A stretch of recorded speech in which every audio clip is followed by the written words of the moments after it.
4 деца од градинки во југоистокот досега се регистрирани со COVID-19.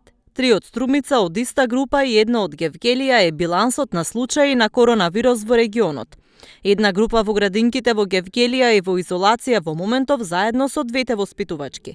Во изолација ќе биде 14 дена, има замена, наставата се одвива непрекина. Директорката која и самата е наставник од прво до пето одделение ја прави таа замена.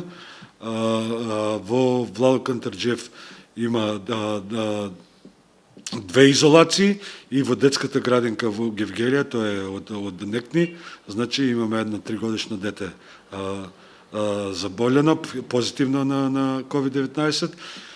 Таму е постапено во договор со доктор Олумчев, јавно здравство, значи, направена изолација на целата група од околу 15 на деца и на негователката и на воспитувачката.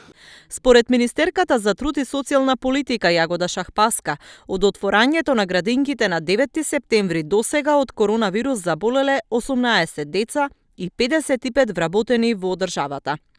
Таа кажа дека евидентно е дека во последните 2 недели бројот на заболени во градинките се зголемува и дека трендот на позитивни случаи е како целата епидемиолошка состојба во земјата. Од 9 до 16 октомври има 6 нови заразени деца и 21 вработен. Министерката Шахпаска истакна дека здравствената состојба на сите досега позитивни деца и вработени е добра.